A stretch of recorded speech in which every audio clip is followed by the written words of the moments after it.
नमस्कार, मैं अनुज कुमार शुक्ला।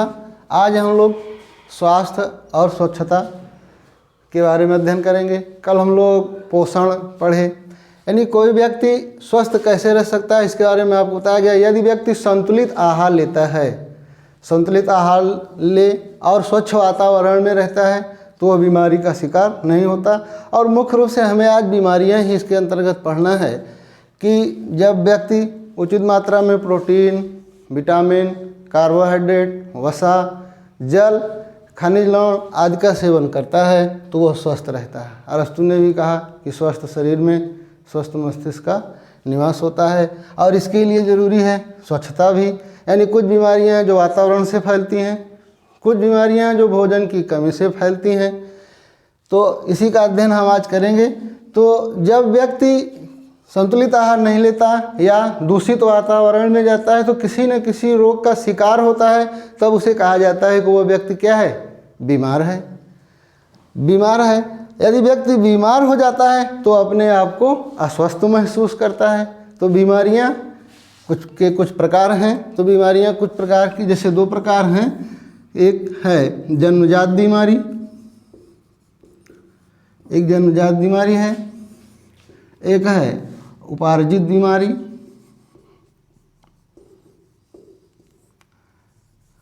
जन्मजात बीमारी जो जन्म से, जैसे आप वर्णांतता, हीमोफीलिया, ये जन्मजात बीमारियां हैं। उपार्जित बीमारी दो प्रकार की होती हैं। एक है संक्रामक बीमारी और दूसरी है असंक्रामक बीमारी। असंक्रामक बीमारी, संक्रामक बीमारी किनसे फैलती है? जैसे जीवाणु है, विषाणु है, कवक हैं, प्रोटोजोआ हैं आदि से संक्रामक बीमारी। असंक्रामक बीमारी, जैसे हम किसी भोज्य पदार्थ की अगर हमारे अंदर कमी हो गई, जैसे स्कर्वी हो गया, स्कर्वी, हार्ट अटैक हो गया,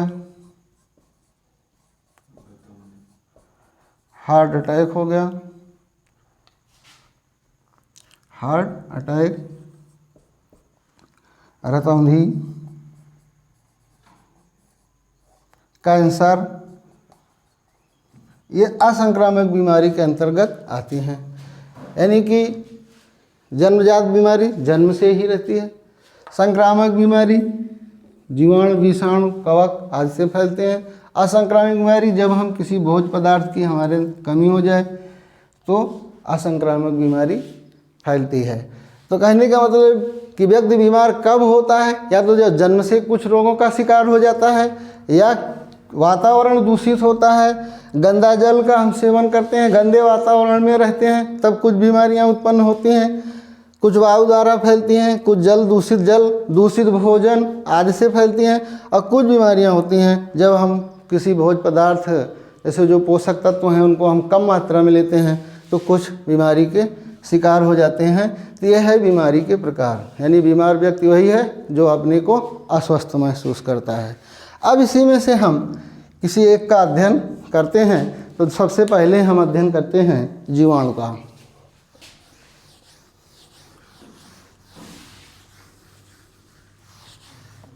सबसे पहले हम देखते हैं जीवाणु।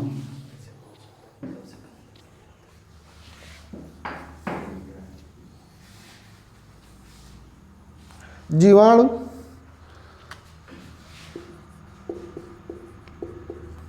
अंग्रेजी में इसको हम बैक्टीरिया, जीवाणुओं के अध्ययन को बैक्टीरियोलॉजी कहा जाता है। जीवाणु की खोज किसने किया? एंटोनी वान ल्यूवेनहॉक ने किया।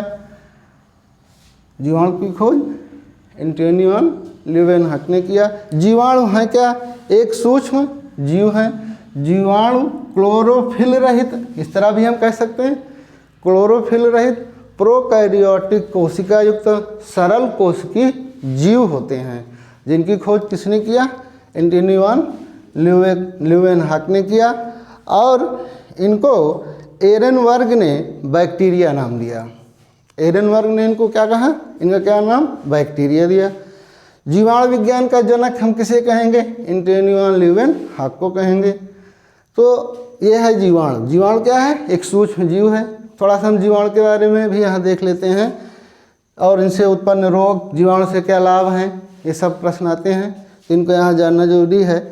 तो जीवाणु पोषण के आधार पर जीवाणु दो प्रकार के होते हैं।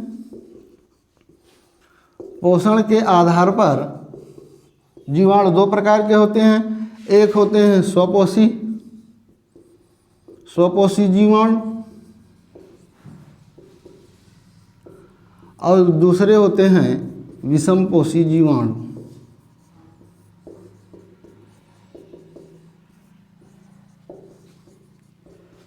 यानी कुछ जीवाणु ऐसे होते हैं जो अपना भोजन बना लेते हैं। तो ये बनाते कैसे हैं? कुछ प्रकाश संश्लेषी यानी स्वपोषी जीवाणु के अंतर्गत कुछ प्रकाश संश्लेषी जीवाणु होते हैं, और कुछ अकार्बनिक पदार्थों से भी अपना क्या करते हैं? भोजन बना लेते हैं। ऐसे जीवाणु को हम क्या कहते हैं? स्वपोषी जीवाणु कहते हैं। विषमपोषी जीवाणु जो किसी न किसी पर निर्भर होते हैं, उन्हें हम विषमपोषी जीवाणु कहते हैं। और ये कई प्रकार के होते हैं। विषमपोषी में एक होता है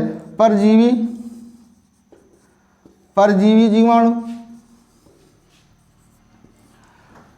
जीवाणु, दूसरा है सहजीवी जीवाणु,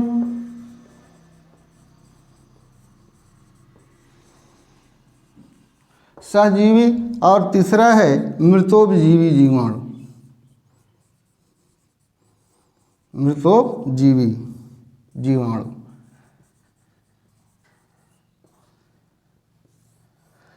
विषमपोषी के अंतर्गत परजीवी जीवाणु, सहजीवी जीवाणु और मृतोपजीवी जीवाणु। और ये जितने भी प्रकार के जीवाणु हैं, ये किसी न किसी पर निर्भर होते हैं। और जिसमें जो सबसे घातक होता है परजीवी जीवाणु, और ये परजीवी जीवाणु क्या करते हैं? परजीवी जीवाणु रोग उत्पन्न करते हैं, इसलिए ये सबसे घातक होते हैं। इनके उदाहरण जैसे हम कोई भी ले लें, ब्रेवियो कालेरी है, कॉलरा उत्पन्न करते हैं। माइक्रोबैक्टीरियम लेप्री है, माइक्रोबैक्टीरियम ट्यूबरकुलोसिस है।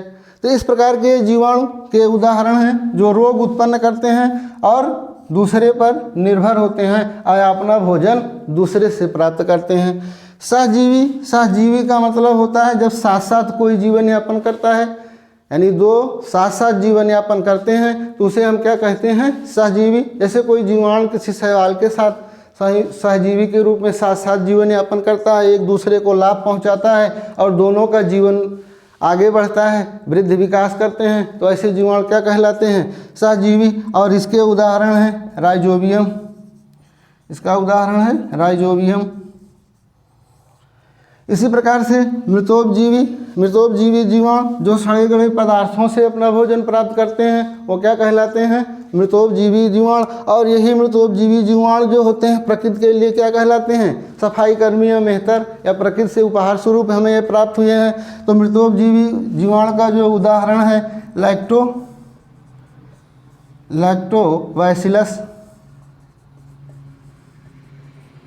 लैक्टोबैसिलस जीवाणु, ये मृतोपजीवी जीवाणु है। तो ये तो हो गए जीवाणु के प्रकार।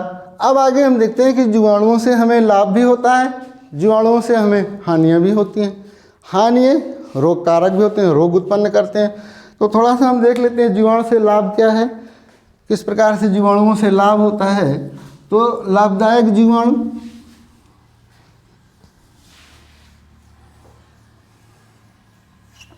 से लाभ क्या है?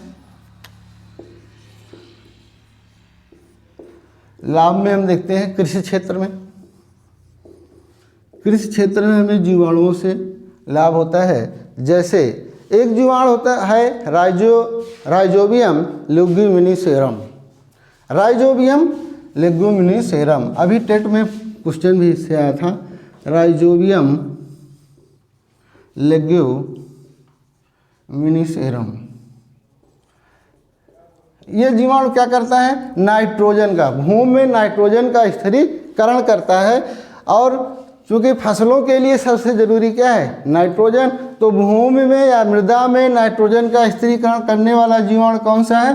राइजोबियम लेग्यूमिनिसेरम जीवाणु क्या करता है, भूमि में नाइट्रोजन को बनाए रखता है और जिससे मृदा की उर्वरा शक्ति क्या होती है, बनी रहती है। और यह नाइट्रोजन बनाता कहाँ से है, वायु में उपस्थित नाइट्रोजन लेता है और उसको नाइट्रेट में बदलता है। और इसलिए कहा गया कि स्थिरीकरण करने में ये क्या होता है, सहायक होता है राइजोबियम लेग्यूमिनिसेरम। तो कृषि क्षेत्र में हमको इनसे लाभ हो जाता है। अब हम डेयरी क्षेत्र में देखते हैं। डेयरी क्षेत्र में लैक्टोबैसिलस है।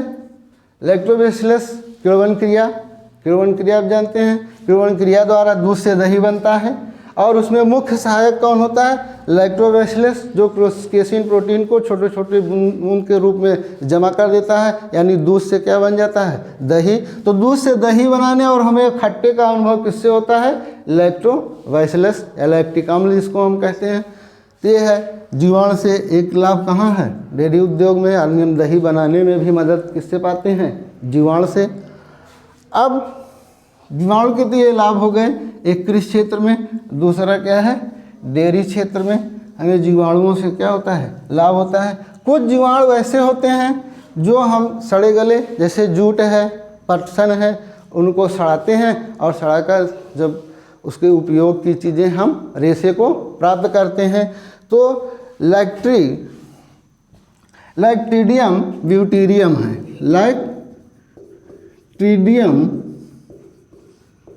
लैक्टीडियम ब्यूटीरियम है, ब्यूटीरियम नामक जीवाणु क्या करता है, जूट पटसन से रेशा निकालने में क्या करता है, मदद करता है।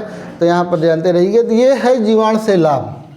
अब हम देखते हैं कि हानि में क्या है। हानि में एक जीवाणु है जो भोजन को विषाक्त बना देता है। तो भोजन विषाक्तता का कार्य क्लास्ट्रीडियम ब्यूटी, ये बहुत बार परीक्षाओं में आ चुका है कि बोटुलिनियम, क्लास्ट्रीडियम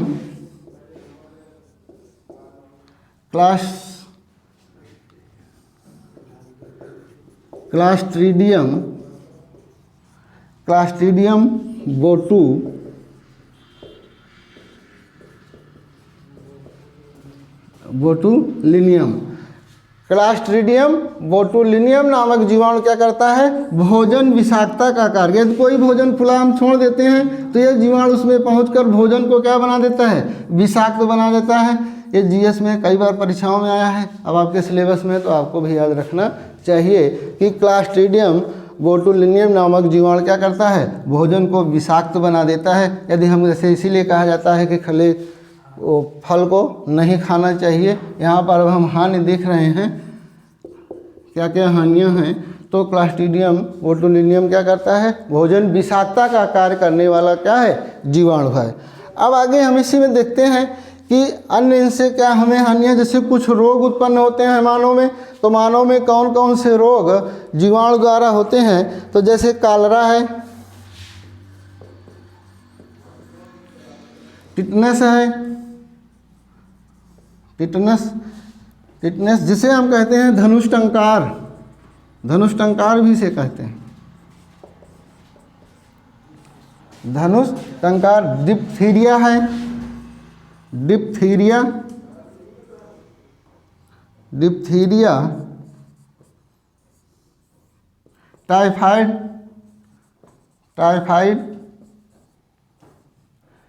टाइफाइड है, कुष्ठ रोग है, कुष्ठ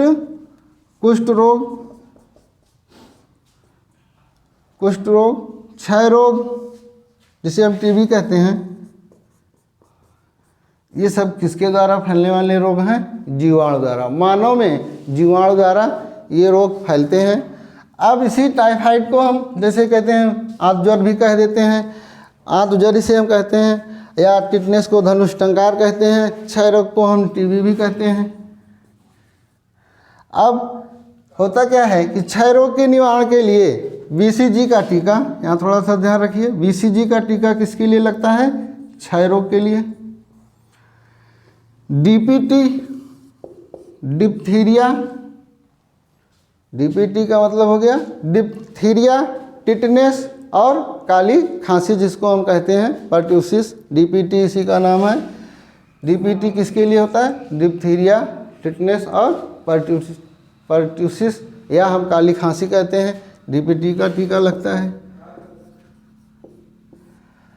इसी प्रकार से जैसे कोई अगर आंत रोग है, आंत रोग में कौन सा परीक्षण होता है? बिडाल परीक्षण किया जाता है। ये भी ध्यान रखिएगा कि परीक्षण से भी आते हैं कि बिडाल परीक्षण किससे संबंधित है? बिडाल परीक्षण आंत जोर से संबंधित है। तो ये है जीवाणु से होने वाले मानव में रोग। और कुछ रोग जैसे होते हैं जंतुओं में भी, काला पैर रोग है, भेड़ का एंथ्रेक्स रोग है, भेड़ का एंथ्रेक्स, तो जंतुओं में इससे होने वाले रोग हैं काला पैर, भेड़ का एंथ्रेक्स, एंथ्रेक्स रोग किससे होता है? जीवाणु से। काला पैर एंथ्रेक्स रोग किससे होता है? जीवाणु से होता है। आलू का शिथिलन, यानी कुछ पौधों में भी आलू का शिथिलन रोग, आलू का शिथिलन रोग, धान का ब्लाइट,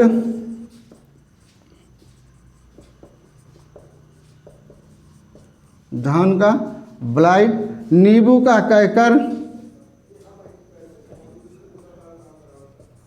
ये पौधों में भी जीवाणु द्वारा होने वाले रोग हैं।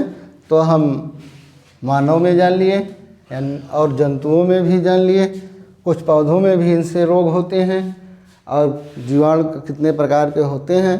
अब आगे कल हम विषाणु और कवक के बारे में अध्ययन करेंगे।